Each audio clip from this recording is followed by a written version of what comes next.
Bien, la última ocasión estábamos hablando de que vamos a analizar la respuesta el análisis de la respuesta en el tiempo de los sistemas, sobre todo lineales e invariantes en el tiempo.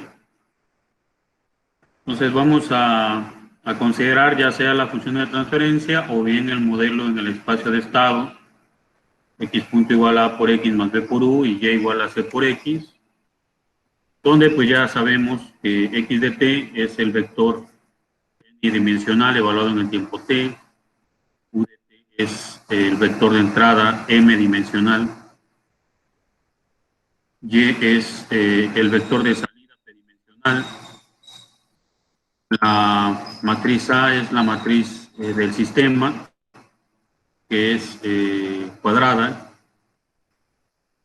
de dimensión n por n, B es la matriz de entrada o la matriz de control, de dimensión n por m, C es la matriz de salida, que es de dimensión p por n.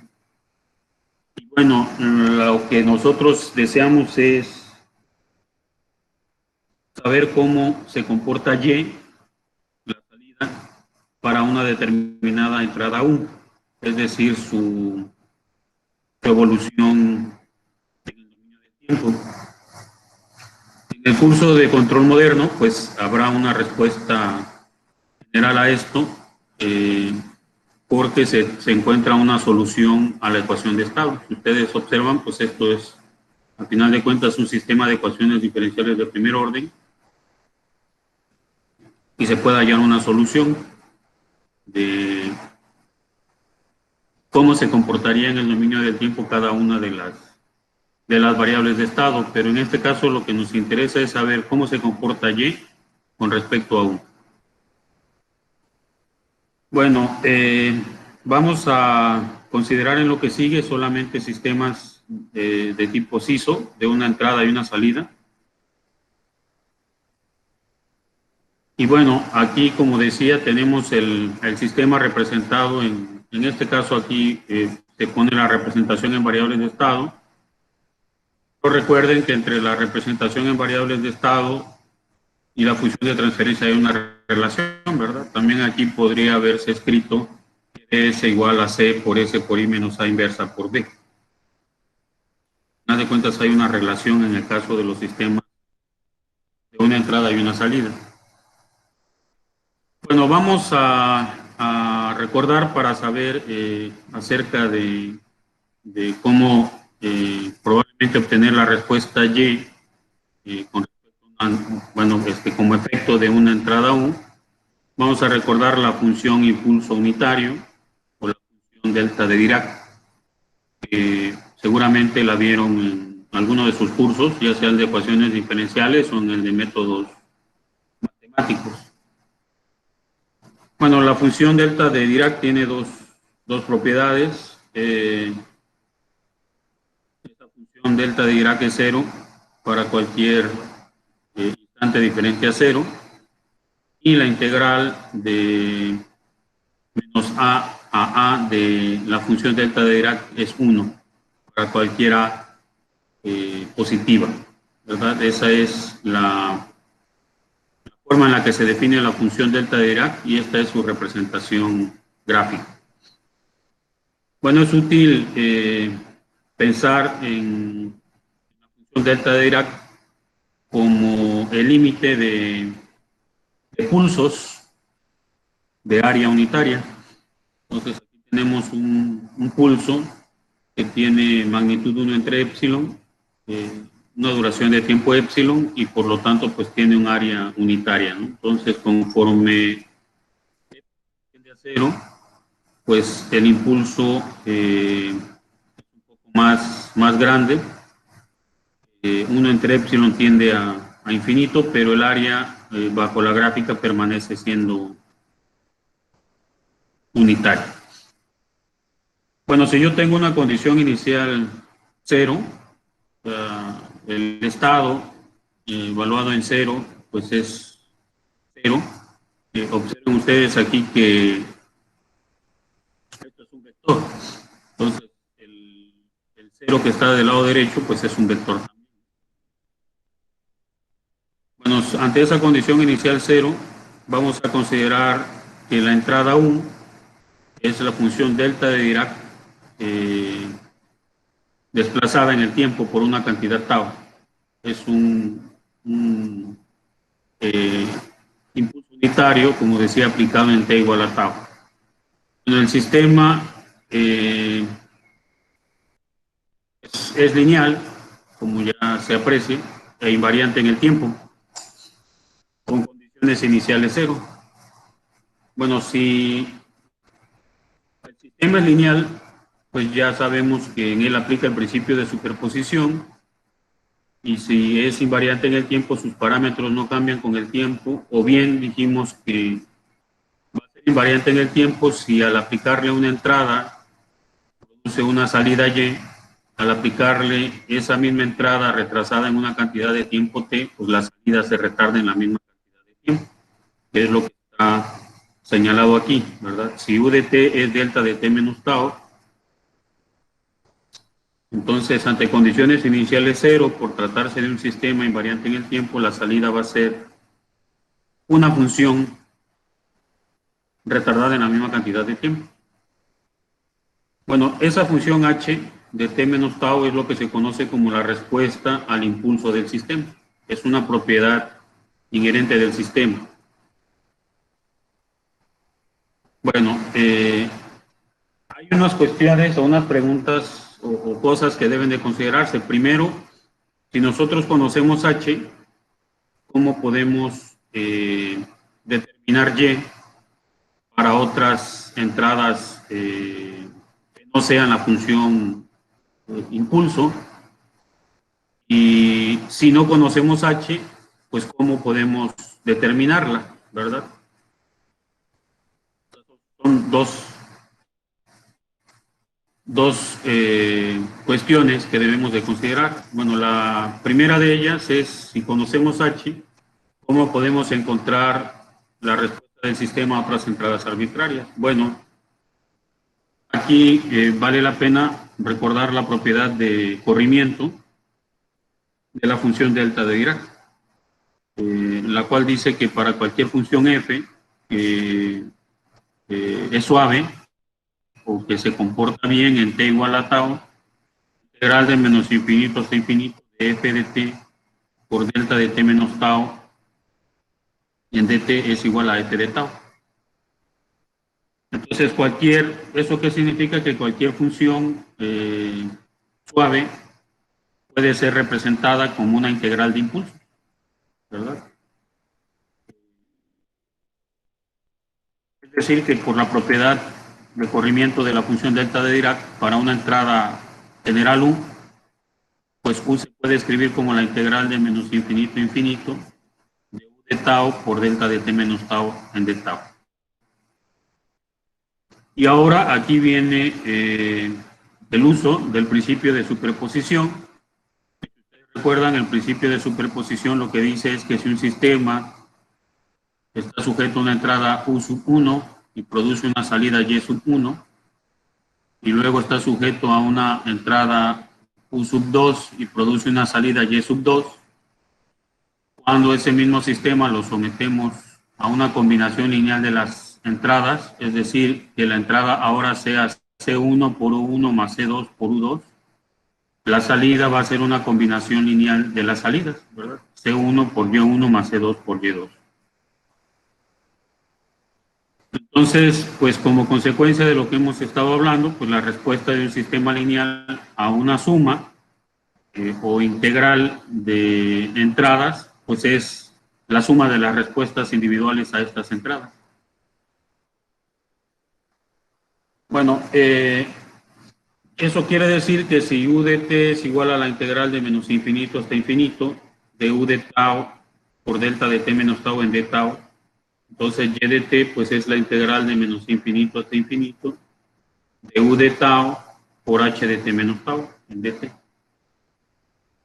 Y esto, pues, es h de t menos tau, ya habíamos dicho que es la respuesta al impulso. La respuesta a la función delta de Dirac. Entonces, la integral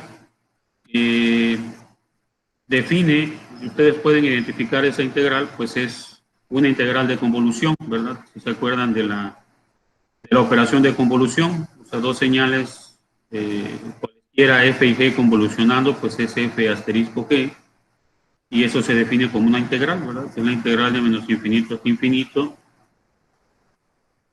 de f de tau por g de t menos tau, o al revés, ¿verdad? T de tau por f de t menos tau. Entonces, en otras palabras, la respuesta, si conocemos h, es la respuesta al impulso del sistema, pues la salida es la convolución de la entrada con la respuesta al impulso del sistema. Eso ante condiciones iniciales cero, ¿verdad? Entonces, y es la convolución de u con h o la convolución de h con u, es conmutativa la convolución, y esto es la integral de menos infinito hasta infinito de u de tau por h de t menos. Bueno, la pregunta que surgiría aquí, pues es si eso es una manera práctica de calcular la salida y para una determinada u. Bueno, la respuesta es que no es tan fácil, ¿verdad? O sea, estar calculando integrales de convolución no puede no ser tan sencillo dependiendo de cuál sea la entrada u y cuál sea la respuesta al impulso h. De acuerdo, podríamos hacerlo utilizando algún programa de alguna herramienta de cálculo simbólico como Maple, Octave, Scilab, MATLAB, pero en términos generales no es una tarea fácil, ¿no? Entonces tenemos que encontrar una manera práctica de cómo calcular la respuesta del sistema sin calcular integrales de convolución. Y entonces aquí es donde aparece la utilidad de la transformada de Laplace. Que ya, repito, habíamos visto al inicio del curso su uso sobre todo para encontrar la función de transferencia. Bueno, hay que recordar que la transformada de Laplace puede ser unilateral o bilateral. La que hemos estado acostumbrados a utilizar es la unilateral, es decir, que la transformada de Laplace, que es f de s, donde s es una variable compleja, pues es la integral de 0 a infinito de f de tau por e a la menos s tau en d tau, ¿verdad? O f de t por e a la menos st en dt. Pero existe una transformación bilateral, ¿verdad? Es la integral desde menos infinito hasta infinito de f de tau por e a la menos s tau en d tau. En la mayoría de las aplicaciones con las que nosotros en ingeniería electrónica y mecatrónica estamos confrontados, las señales F son señales causales, es decir, que no existen hasta que se enciende la fuente. Entonces, antes del tiempo cero, valen cero, ¿verdad? Pero la definición de la función de la transformada de Laplace bilateral, pues es esta, ¿no? Entonces, en el dominio del tiempo, si yo tengo una función u, pues su transformada de Laplace o su representación en el dominio de la frecuencia compleja S es UDS, H de T se corresponde con H de S y Y de T corresponde con Y de S. Bueno, la convolución en el dominio del tiempo se convierte en una operación de multiplicación en el dominio de la frecuencia. Esa es una propiedad, o la propiedad de convolución de la transformada de Laplace, que también por ahí deben de recordar. Si no, voy a subir una tabla de transformadas de Laplace, así como una tabla de propiedades de la transformada de Laplace. Entonces, en el dominio del tiempo, Y de t es la convolución de H con U. Entonces, en el dominio de la frecuencia, la salida Y o la transformada de Laplace de la salida Y es el producto de HDS por UDS. Bueno, la transformada de Laplace de la respuesta al impulso HDS, que es la integral de menos infinito hasta infinito de h de tau por e a la menos s tau en d tau, se conoce como la función de transferencia del sistema.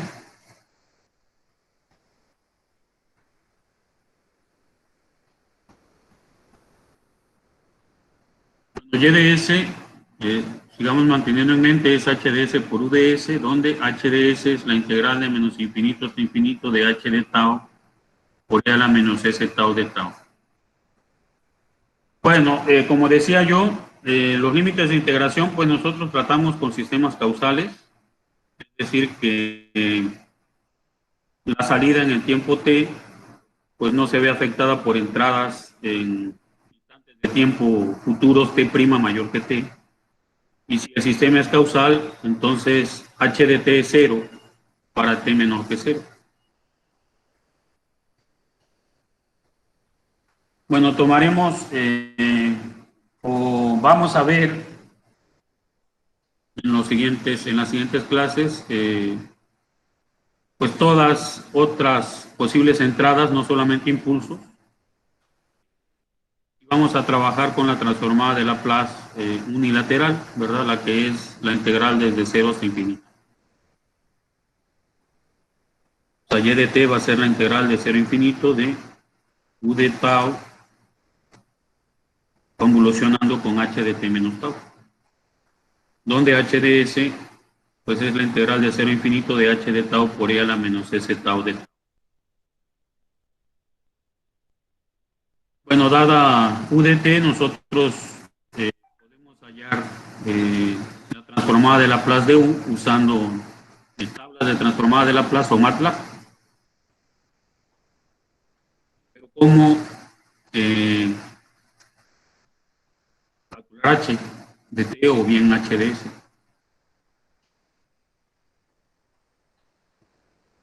Bueno, si nosotros tenemos la representación en variables de estado,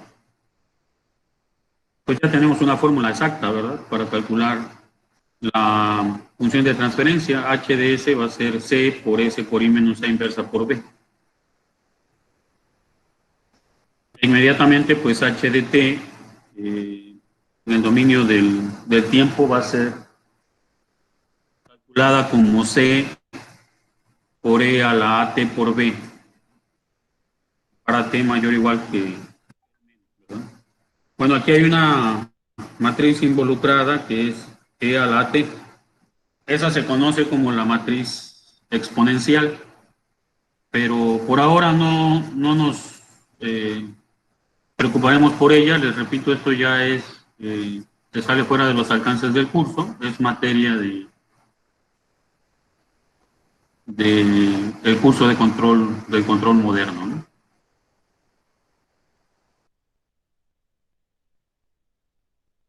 Bueno, ¿cómo calcular la función de transferencia en la práctica? O sea, de manera, se puede decir, experimental.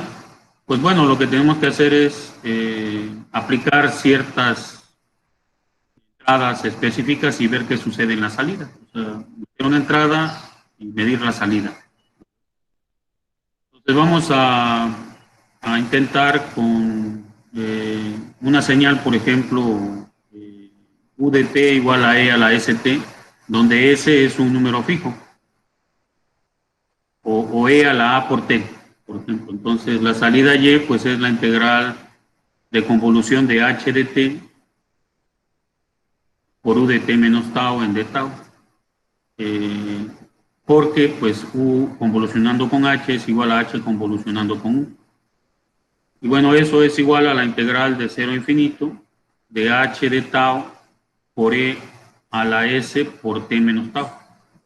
¿Sí? Ahí hay que tener cuidado con la S que estamos utilizando en este caso. Pensemos como una A, ¿verdad?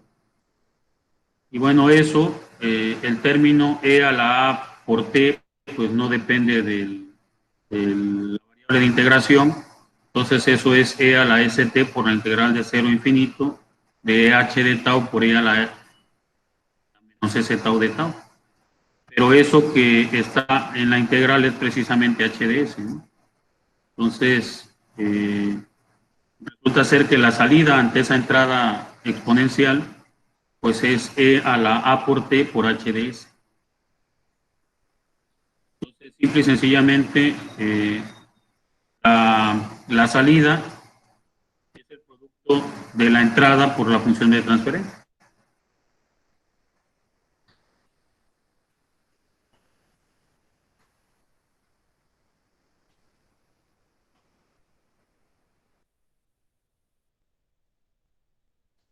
Bueno, veamos un ejemplo escalar, y punto igual a menos a por y más u. Vamos a pensar en que la salida y es igual a x y que esa salida se puede medir. Entonces la entrada va a ser la exponencial, siempre considerando que para t menor a 0, pues eso es 0. Repito, en este caso ahí le falló a quien elaboró estas notas, es el doctor Daniel Liverson. En vez de poner S para que no se confunda con la variable compleja S, pues debe de ser E a la A por T. Entonces, la salida Y de T es igual a, ya sabemos que es la función de transferencia H por E a la A por T. Entonces, ¿pero quién es H? ¿No? Bueno, vamos a usar el modelo del sistema, o sea, Y punto es la derivada con respecto al tiempo de HDS por E a la ST. Esto es, bueno, A por HDS por E a la ST. Y si sustituimos el valor de Y punto dentro de la ecuación original del sistema, Y punto igual a menos A por Y más U, pues resulta ser que A por HDS por E a la A por T, pues es igual a menos A prima, diríamos aquí, por HDS por E a la A por T, más E a la A por T, para cualquier A para T mayor que 0. Y bueno, aquí observando que siempre existe el producto E a la A por T en todos los términos, pues me queda que S por HDS, perdón, A por HDS es igual a menos A prima por HDS más 1. Y bueno, en este caso, HDS es igual a 1 entre S más A. Entonces, la salida Y, pues es igual a E a la A por T entre S más A. Bueno, la otra forma de verlo, ya lo vamos a ver en una clase posterior, es hacer uso de las tablas de transformada de Laplace, ¿no? O sea, yo voy a tener este bloque. En este bloque aquí, en lugar de la representación en variables de estado, yo voy a tener la función de transferencia. Nuevamente, para nosotros, el cálculo de la función de transferencia, pues lo hemos visto a partir del modelado, ¿verdad? Hemos encontrado la ecuación diferencial que representa el sistema, linealizamos, aplicamos transformada de Laplace o usamos la fórmula T igual a C por S por I menos A inversa, ¿verdad? Entonces, en términos generales, para encontrar la respuesta del sistema, pues yo tengo que conocer la transformada de Laplace de la entrada. Entonces, la transformada de Laplace de la función delta de Dirac, por ejemplo, es 1. La transformada de Laplace de la función escalón unitario es 1 entre S, de la función rampa es 1 entre S cuadrada y así sucesivamente.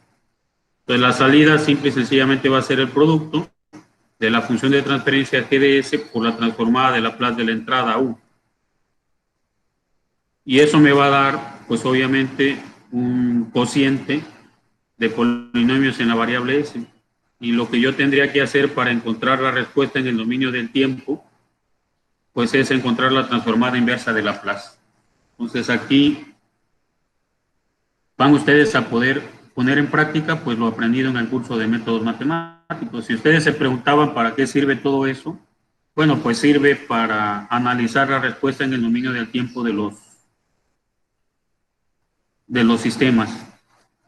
Obviamente, como dicen algunos memes por ahí, igual se van a pasar toda la vida sin necesidad de usar esto para hacer algo práctico, pero al menos como una herramienta de análisis en los cursos que siguen, al menos en el curso que sigue, pues es. Entonces, quiere decir que, como ya decía yo, para este sistema, pues la función de transferencia del sistema es 1 entre S más A. Entonces podemos encontrar la respuesta tomando la transformada inversa de Laplace de las tablas de transformada, ¿verdad? Entonces la transformada inversa de Laplace precisamente de 1 entre S más A, pues es T a la menos A por T, para T mayor o igual que 0. Y 0 para T menor que 0.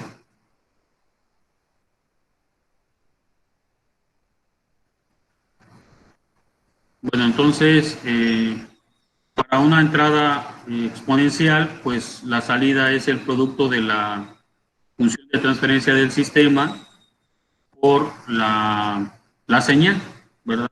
En este caso, la señal exponencial. Pero habíamos planteado dos cosas, ¿verdad? La primera era que si conocíamos H, ¿cómo se puede encontrar Y para una determinada U? Y la otra era que si no conocemos H, ¿cómo podemos calcularla? Bueno, una idea es, como ya decía, pues introducir la entrada U y determinar Y para calcular H de S igual a Y de T entre U de T y repetirlo para cualquier constante S de interés. Pero eso pues parece no ser una buena idea, ¿no? Entonces, ¿cómo lo hacemos? Pues necesitaríamos mantener señales acotadas como entradas, y esto es posible si permitimos a la constante S o a tomar valores complejos, ¿verdad? Entonces, S va a ser igual a como parte real más J por la parte. Permítanme.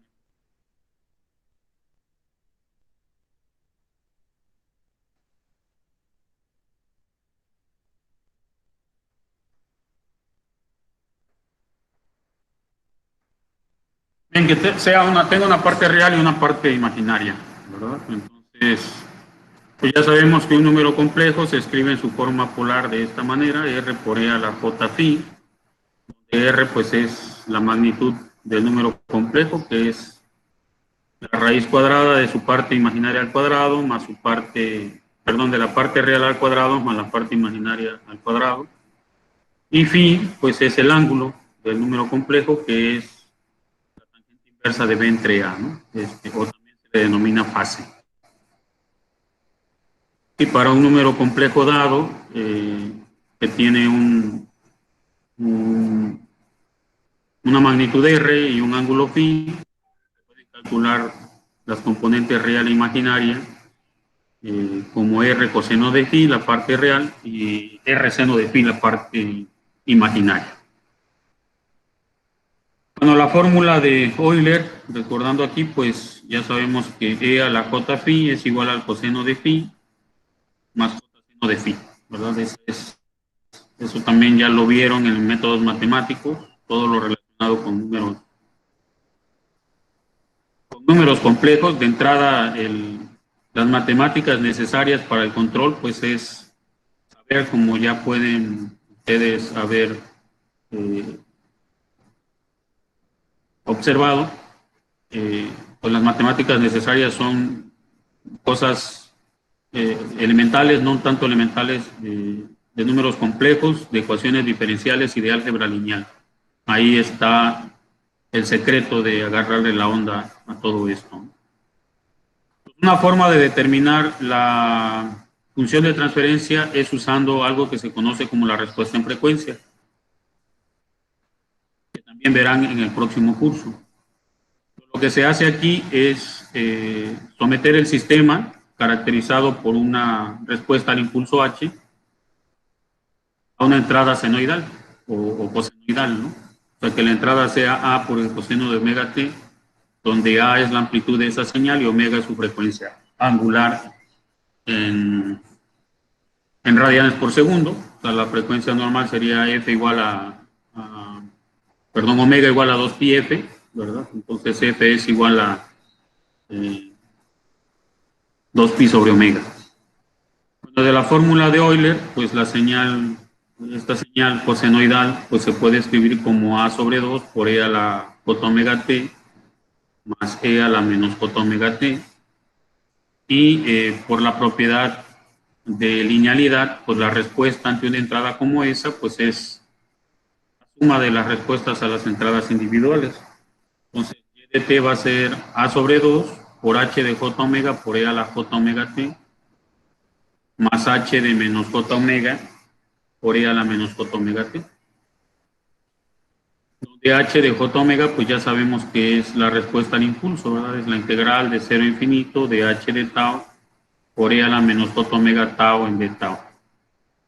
Y H de menos j omega, pues es el complejo conjugado, ¿verdad? De H de j omega. Es integral de 0 a infinito de H de tau por E a la j omega tau en d tau. Y eso pues le vamos a llamar que es el conjugado, ¿verdad? En algunos textos usan el conjugado de un número complejo como esta simbología. Bueno, recordemos que H de tau pues es de valores reales. Entonces, repito, si yo tengo una entrada U igual a A por el coseno de omega t, pues la salida es la ahí mostrada. Si J omega es un número complejo, entonces H de J omega sigue siendo un número complejo y por lo tanto tiene una parte real y una parte imaginaria, por tanto tiene una magnitud y un ángulo, ¿verdad? En este caso, H de J omega tiene una magnitud que depende de omega, por E a la J omega phi, que es un ángulo que depende de omega. Y obviamente H de menos J omega, pues es M de omega por E a la menos J omega de phi. Perdón, phi de omega. Bueno, entonces, pues sustituyendo en la expresión para Y, pues lleva a ser A sobre 2 por M de omega por E a la J omega t más phi de omega más E a la menos J omega t más phi de omega. Y bueno, utilizando de nueva cuenta la propiedad de, bueno, la identidad de Euler, pues esto es A por la magnitud M, que depende de omega, por el coseno de omega t más phi de omega. Entonces fíjense que una entrada cosenoidal para un sistema lineal invariante en el tiempo, su salida es una señal cosenoidal también, de la misma frecuencia, pero de diferente fase y de diferente amplitud. Entonces, esa es una propiedad más de los sistemas lineales e invariantes en el tiempo, que si yo someto un sistema lineal a una entrada senoidal, la salida es igual a una señal senoidal de la misma frecuencia, pero con diferente fase y diferente amplitud. Esto es cierto solamente en estado estacionario, ¿no? Entonces, la respuesta en estado estacionario, una señal senoidal o cosenoidal con amplitud A y frecuencia omega, pues va a ser una señal cosenoidal o senoidal con amplitud A por M de omega, de la misma frecuencia omega, pero con una fase phi que depende de omega. Bueno, ese va a ser tema del siguiente curso en la parte de pues, el análisis de los sistemas en el dominio de la frecuencia.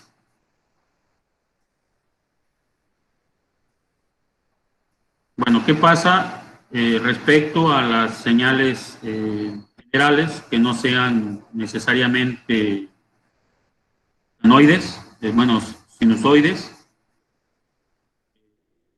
Pues siempre están dados por YDS igual a HDS por UDS. Bueno, otra pregunta que pudiera surgir es, ¿qué pasa cuando las condiciones iniciales no son cero? Recuerden que cuando definimos la función de transferencia dijimos que la función de transferencia se define ante condiciones iniciales cero. Bueno, lo que vamos a ver es que si el sistema es estable, y ahí la ventaja de la propiedad de estabilidad, si el sistema es estable, entonces la respuesta total del sistema va a ser la respuesta transitoria, que depende de las condiciones iniciales, más la respuesta en estado estacionario que ya no depende de las condiciones iniciales. Esto les debe de recordar algo, ¿verdad?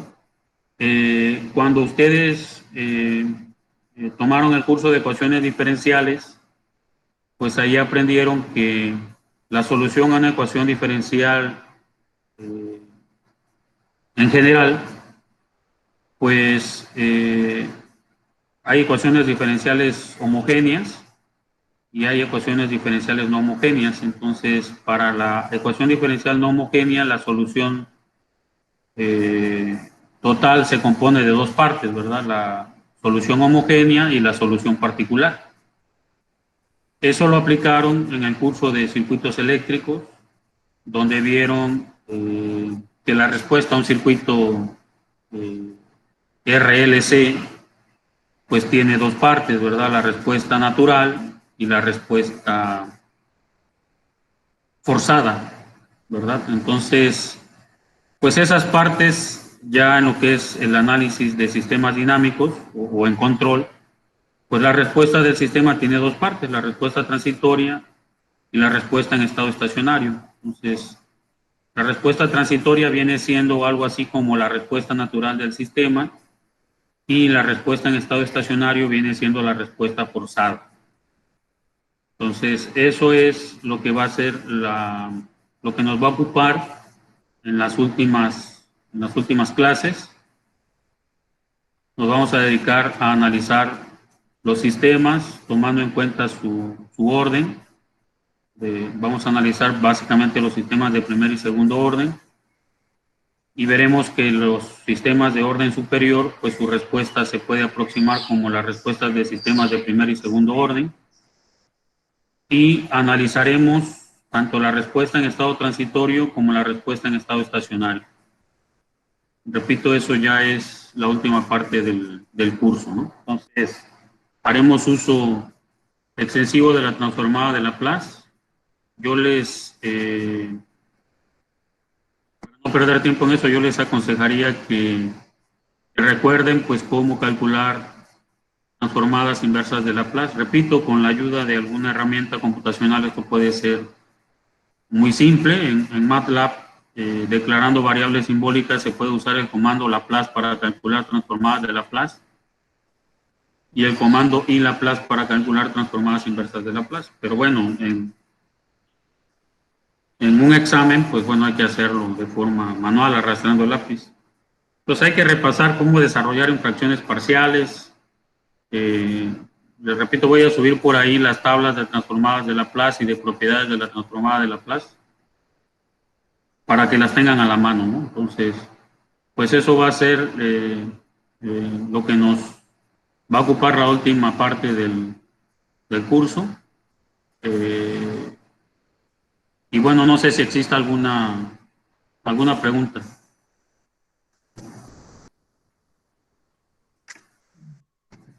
No, profe.